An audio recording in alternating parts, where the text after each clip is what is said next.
We're going to talk for a minute on self-compassion.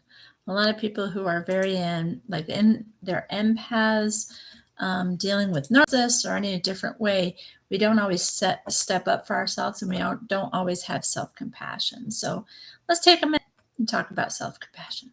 That was the worst meeting of my life. So humiliating. I knew I hadn't closed some promising leads, but I didn't realize it was so bad.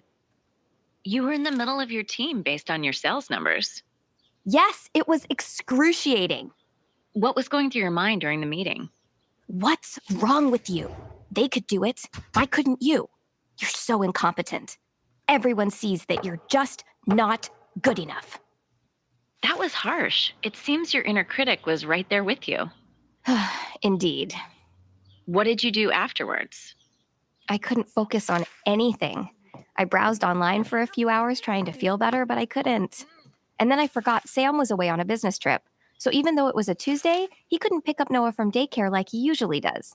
The secretary at the school had to call me. I ended up picking up Noah half an hour late.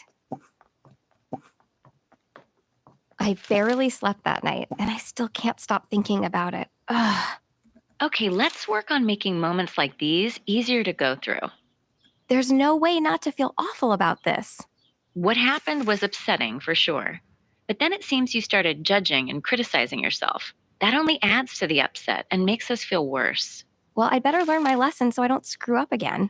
Wanting to improve at work on following through on commitments makes sense.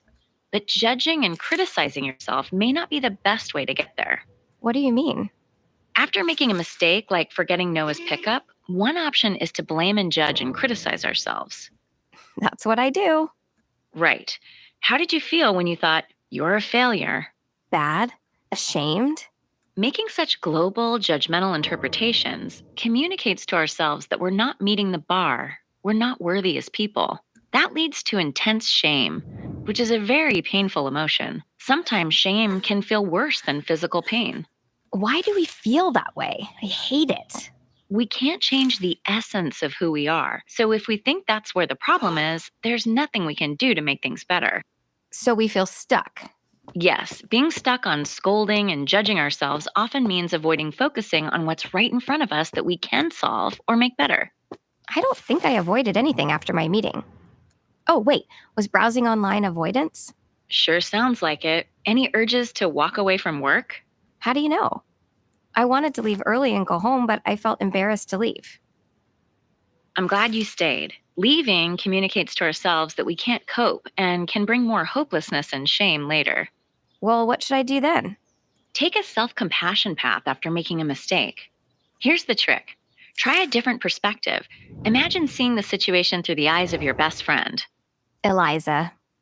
Imagine Eliza was here with you and she knew you didn't pick up Noah on time. I don't want to tell her I messed up.